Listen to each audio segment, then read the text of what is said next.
Olá pessoal, nesse exemplo eu vou resolver aqui um dos exercícios que está no Moodle da disciplina, né? O Moodle da UFABC, da disciplina Fenômenos Eletromagnéticos, e um exercício que tem mais de uma fonte de força eletromotriz para vocês entenderem direitinho como funcionam as leis de Kirchhoff nas análises de circuito. De fato, a lei de Kirchhoff, como eu sempre comentam, nada mais, nada menos conservação de carga e conservação de energia, né? Vamos dar uma olhada nesse exemplo. A princípio aqui parece um problema comum. Eu tenho duas baterias, quatro resistores, né? Em algumas malhas fechadas aqui. O que diferencia esse exercício dos outros similares é que, nesse caso aqui, o problema pede a corrente elétrica entre os pontos A e E, ou seja, a corrente elétrica neste trecho aqui. A princípio, você poderia pensar, bom, o ponto A e E não tem nenhum resistor entre eles, nem tem nenhuma fonte entre esses dois pontos, eles estão interligados, então basicamente aqui eles estão no mesmo potencial, então não teria nenhuma corrente elétrica percorrendo esses dois pontos. Acontece que tem uma corrente elétrica percorrendo esses dois pontos. Vamos analisar o circuito. A primeira coisa que a gente tem que fazer, o que é, pessoal? A primeira coisa aqui, a gente tem que identificar quais são as correntes que percorrem o circuito, quais são as correntes elétricas que percorrem o circuito. Vamos lá.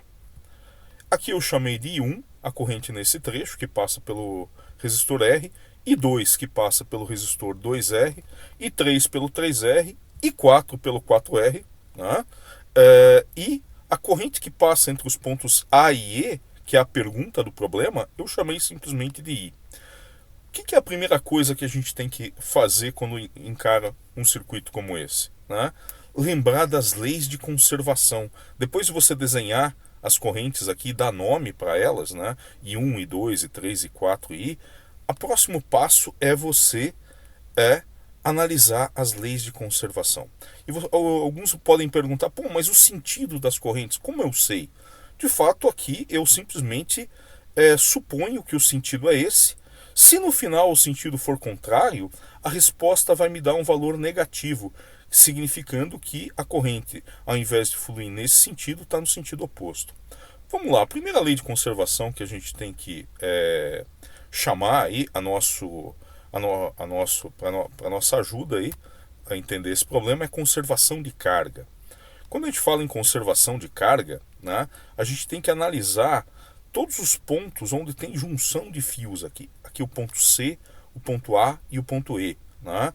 No jargão aí de circuitos, esses pontos são chamados de nós.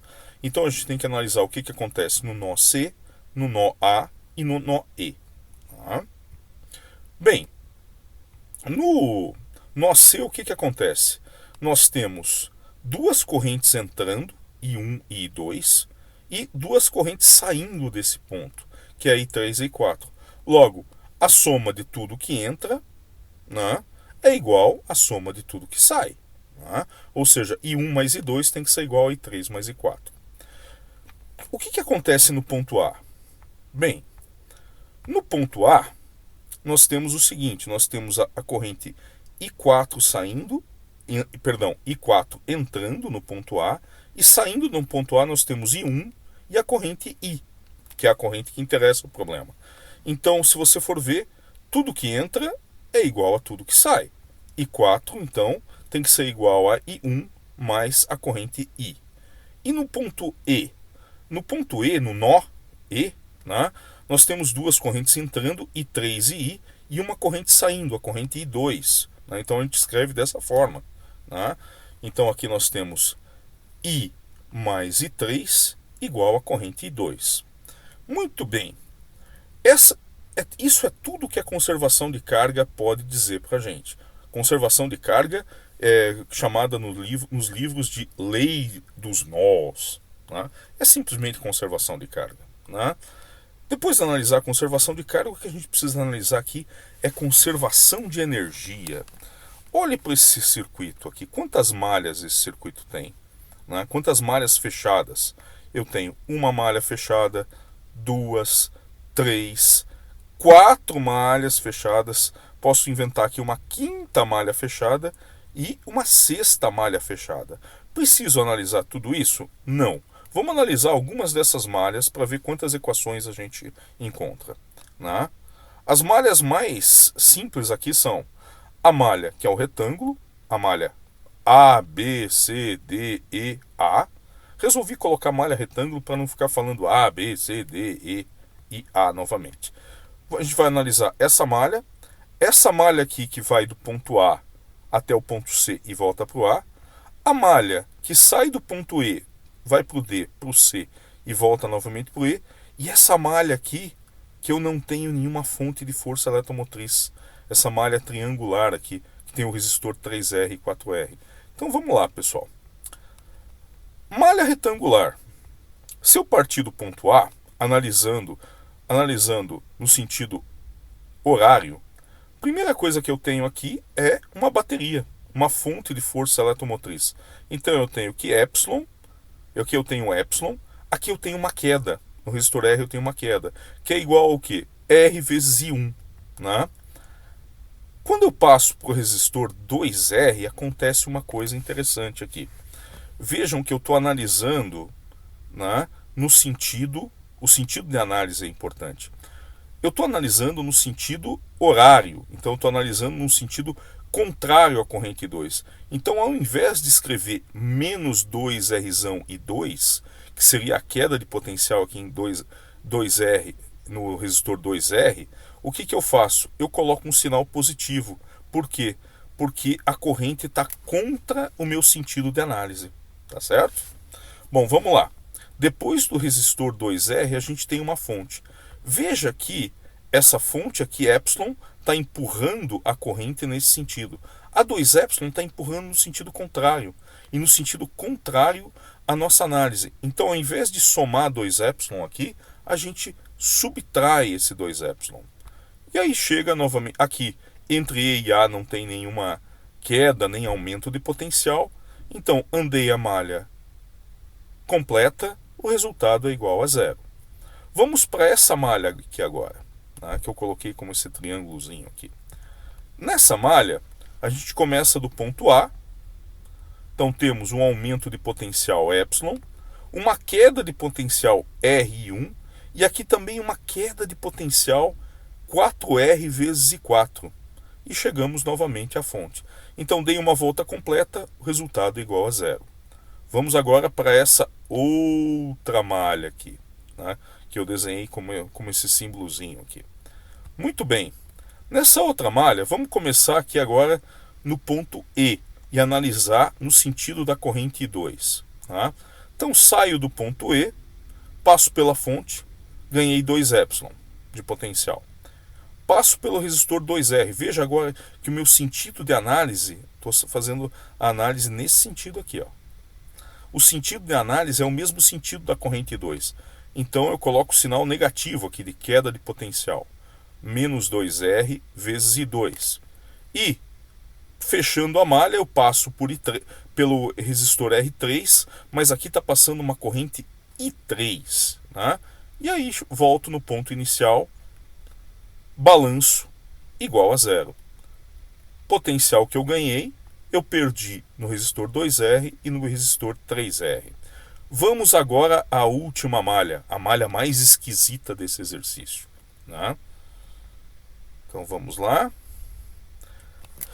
Nessa malha aqui, eu decidi começar pelo ponto A, ir para o C, para o E e voltar para o A.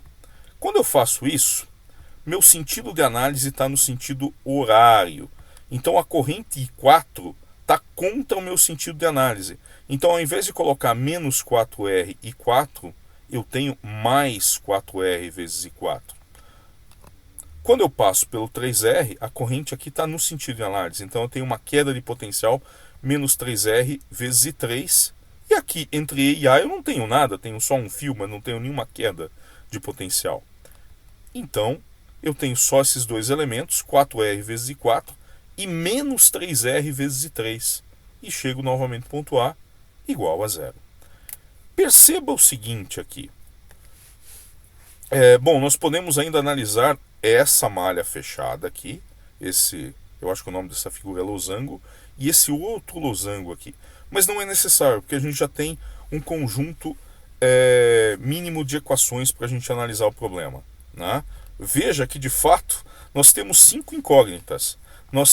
Nossas incógnitas são a corrente I, né, que é a pergunta do problema, a I1, a I2, a I3 ou a I4. E olhe só quantas equações nós temos.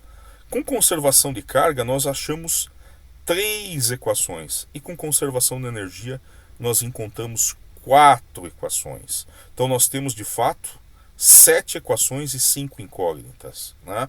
Mas tem algumas equações aqui que, de fato, elas estão contidas em outras. Eu vou mostrar para vocês isso agora. Observe que a conservação de carga, né? Veja, né, que, de fato, né, as equações importantes são as do nó A e do nó E. Por quê? Se eu somar essas duas equações, veja o que acontece. Eu obtenho a equação do nó C, né? Até coloquei aqui. Essa equação do nó C, de fato, pode ser obtida com a soma da equação do nó A mais a equação do nó E. Eita, nome esquisitinho esse nó, né? Mas é o que é o usual que se chama em circuitos. Chama nó esses pontos aqui de intersecção entre as linhas do circuito, né? Muito bem. E agora, olhando para a conservação de energia, é um pouquinho mais difícil observar quais são as equações importantes. Mas se você prestar bem atenção, vai ver que toda a informação já está contida nessas 3 últimas equações aqui. Perceba que, se eu pegar essa equação aqui, subtrair desta, com a informação da malha, da última malha, nós recaímos nessa primeira equação. Então, de fato, nós já temos as nossas. Então, essa equação está contida nessas outras 3. A mesma informação está contida nessas outras 3. Então, nós já temos um sistema com 5 incógnitas e agora 5 equações, né?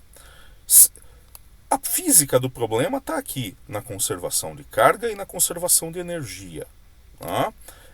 Agora nós temos um sistema de 5 incógnitas e 5 equações, manipulações algébricas nessas 5 equações aqui, isolando sempre, tentando isolar sempre, deixando tudo em função do isão. A resposta no problema é 1/5 de epsilon sobre r. Obviamente, quando você resolve esse sistema de equações aqui, você também vai encontrar I1, I2, I3 e I4. Mas a física do problema, que é o que vocês precisam guardar no fundo do coração, é conservação de carga, ou como os livros chamam, lei dos nós, e conservação de energia, que os livros chamam de lei das malhas. Bom, é isso aí, pessoal. Eu espero ter conseguido passar a mensagem do que é importante na análise de circuitos com mais de uma fonte de força eletromotriz. É isso aí, pessoal.